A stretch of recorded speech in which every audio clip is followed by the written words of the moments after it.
Hello আমার শিক্ষার্থীরা, আজকে আমি তোমাদের সঙ্গে বাংলার টেস্ট পেপারের দ্বিতীয় পার্ট, যার পেজ নাম্বার 65, সেই পেজের কিছু এমসিকিউ এসিকিউ সব প্রশ্নের উত্তর তোমাদের সামনে শেয়ার করছি। তোমরা দেখে নাও এবং মিলিয়ে নাও। 1 নাম্বার, আচ্ছা এরা কি আপনাদের বাংলাদেশের পুলিশ? প্রশ্নকর্তা হলেন, উত্তর হবে এখানে গ নাম্বার রামদাস। পরের প্রশ্ন, উন্মত্ততার জন্যই জলপ্রবাহকে নদের চাঁদের কি মনে হয়েছিল? উত্তর হবে ক নাম্বার জীবন্ত। পরের প্রশ্ন 3 নাম্বার, যেটি মা না মানিয়ে ছাড়েননি। যেটি মা না মানিয়ে ছাড়েননি। তপনের মা কি না মানিয়ে ছাড়েননি? উত্তর হবে গ নাম্বার হোম ট্যাক্সের খাতা। এটাকে সঙ্গে নিয়ে চলতে হবে, হোম ট্যাক্সের খাতা। পরের প্রশ্ন, দস্যু পায়ের কাটা মারা জুতোর তলায় ছিল। উত্তর হবে খ নাম্বার বিভৎস কাদার পিণ্ড। পরের প্রশ্ন 5 নম্বর, অসখী একজন কবিতার কথক ঘুমিয়েছিলেন। উত্তর হবে গ নাম্বার ঝুলন্ত বিছানায়, বারান্দায় ছিল এটা, ঝুলন্ত বিছানায়।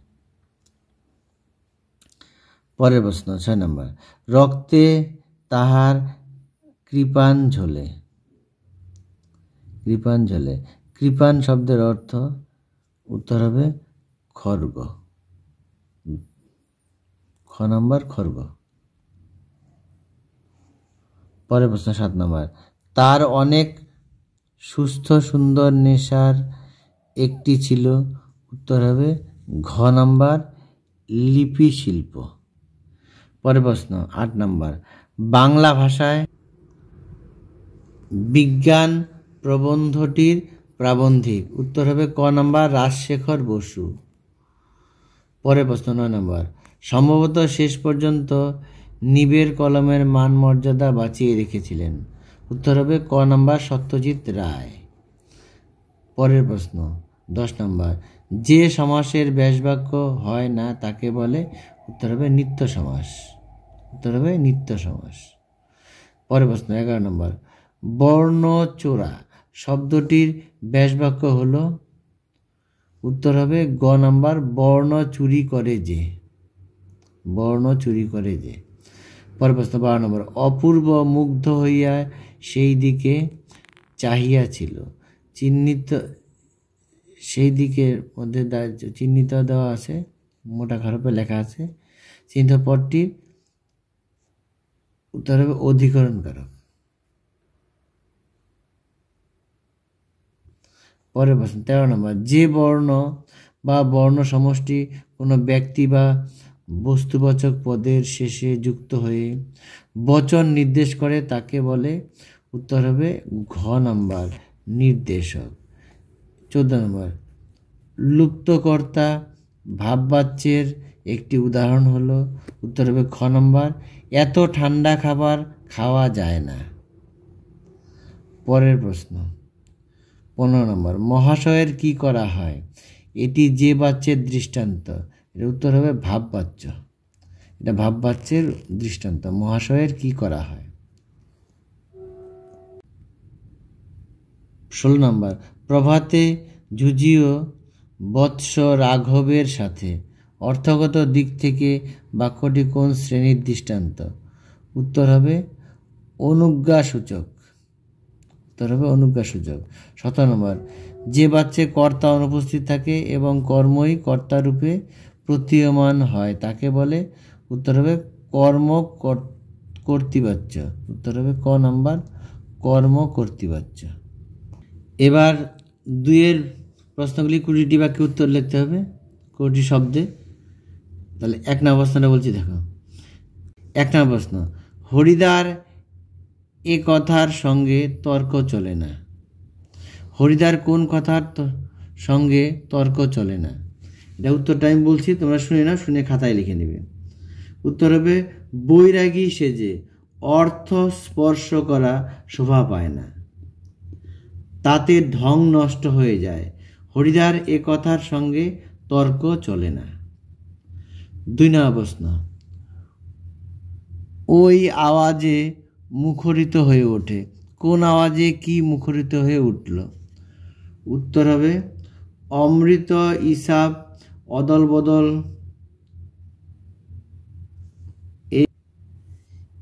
এই আওয়াজে মুখরিত হয়ে ওঠে, অর্থাৎ অদল বদল শব্দটায়। অমৃত আর ইসাব দুজনের নাম হলো অদল বদলে, এদের নাম অনুসারে গল্পটির নামকরণ হয় হলো অদল বদল। পরের প্রশ্ন 3 নাম্বার, নতুন মেশোকে দেখে জানলো সেটা। নতুন মেশোকে দেখে তপন কি জানলো? উত্তর হবে মানুষ যে সহজেই লিখতে পারে সে কথা তপন নতুন মেশোকে দেখে জানলো। 4 নম্বর প্রশ্ন, তাছাড়া আমার বড় লজ্জা। বক্তার লজ্জা কেন? উত্তর হবে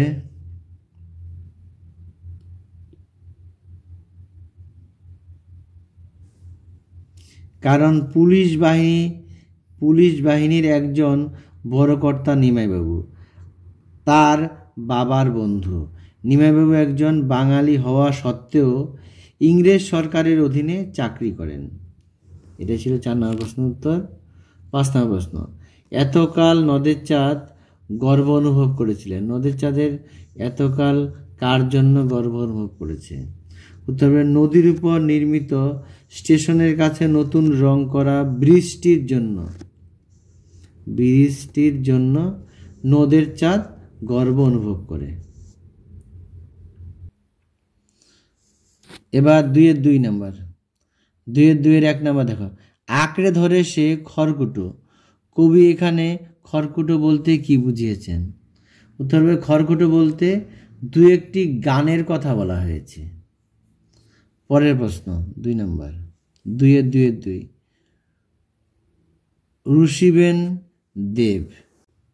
দেব কেন রুষিবেন? উত্তর হবে রাবণ পুত্র ইন্দ্রজিৎ বর্তমানে বেঁচে থাকা সত্ত্বেও যদি পিতা রাবণ যুদ্ধযাত্রায় যান তবে অগ্নিদেব রুষ্ট হবেন।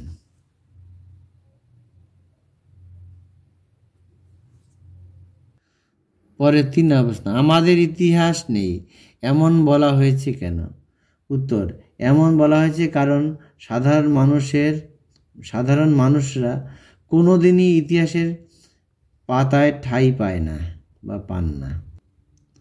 নেমে এলো তার মাথার উপর কি নেমে এসেছিল?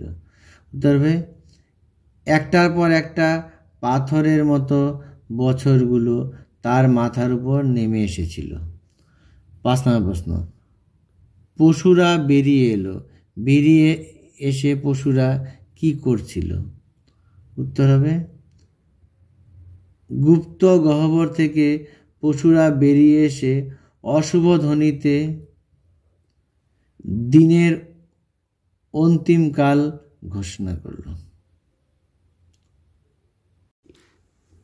পরের প্রশ্ন দেখো 2-3 1 নম্বর, এরকমই ভুল লেখা সাধারণ পাঠকের পক্ষে অনিষ্টকর। এই ভুল থেকে উত্তরণের জন্য লেখকের পরামর্শ কি? উত্তর হবে বৈজ্ঞানিক রচনা প্রকাশের আগে অভিজ্ঞ লোককে দিয়ে তা যাচাই করে নেওয়া প্রয়োজন।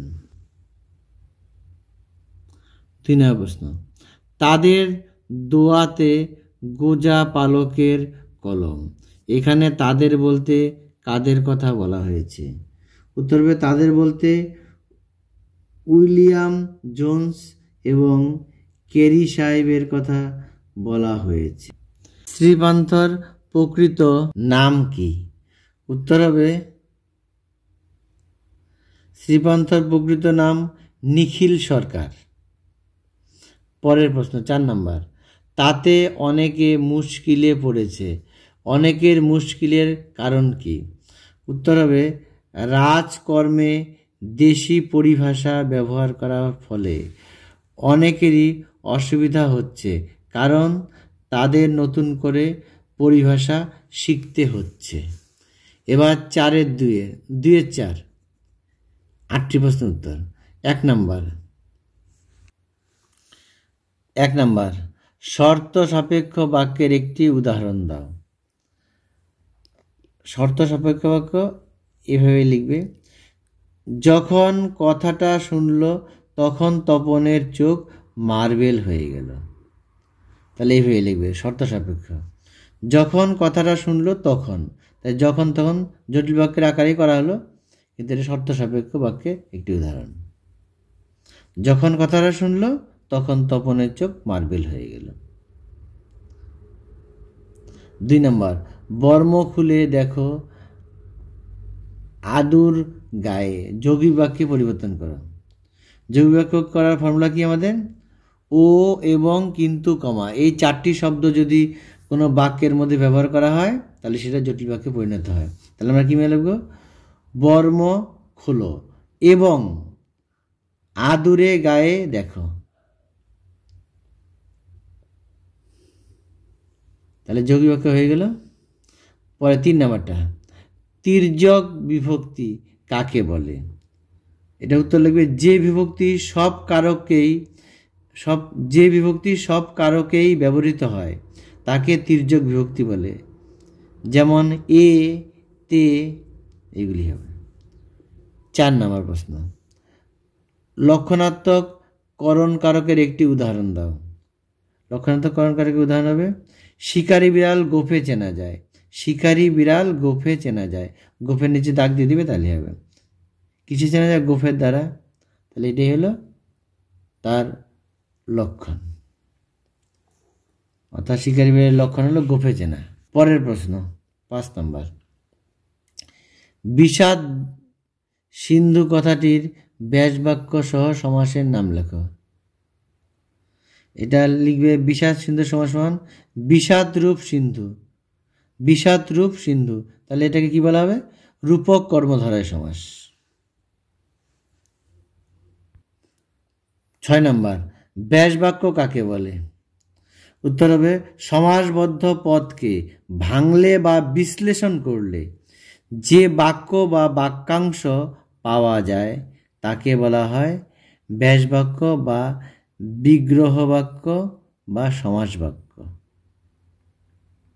প্রশ্ন 7 নাম্বার, কর্তৃবাচ্যের একটি বৈশিষ্ট্য লেখো। কর্তৃবাচ্যের একটি বৈশিষ্ট্য। উত্তর হবে, কর্তৃবাচ্যে কর্তা প্রধান হয়। উত্তর হবে, কর্তৃবাচ্যে কর্তা প্রধান হয়। বিভূতিভূষণ পথের পাঁচালী রচনা করেন। বাক্যটিকে কর্মবাচ্যে রূপান্তর করো। এটাকে এভাবে লিখবে, কর্মবাচ্যে করতে বলছে, লিখবে বিভূতিভূষণ কর্তৃক পথের পাঁচালী রচিত হয়েছে। বিভূতিভূষণ কর্তৃক পথের পাঁচালী রচিত হয়েছে, এভাবে লিখবে। 9 নাম্বারটা দেখো, সম্বন্ধপদ কারক নয় কেন? সম্বন্ধপদ কারক নয় কেন? উত্তর লিখবে এভাবে, ক্রিয়াপদের সঙ্গে প্রত্যক্ষ সম্পর্ক থাকে না বলে সম্বন্ধপদ কারক নয়, অকারক।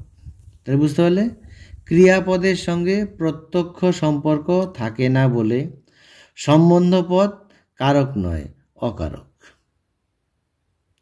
10 নম্বর, উপমিত কর্মধারায় ও উপমান কর্মধারায় সমাসের একটি পার্থক্য লেখ। তাহলে এটা লিখবে, উপমিত কর্মধারয় সমাসে পূর্বপদ ও পরপদ উভয়ই বিশেষ্য। অপরদিকে উপমান কর্মধারয় সমাসে পূর্বপদ বিশেষ্য ও পরপদ বিশেষণ।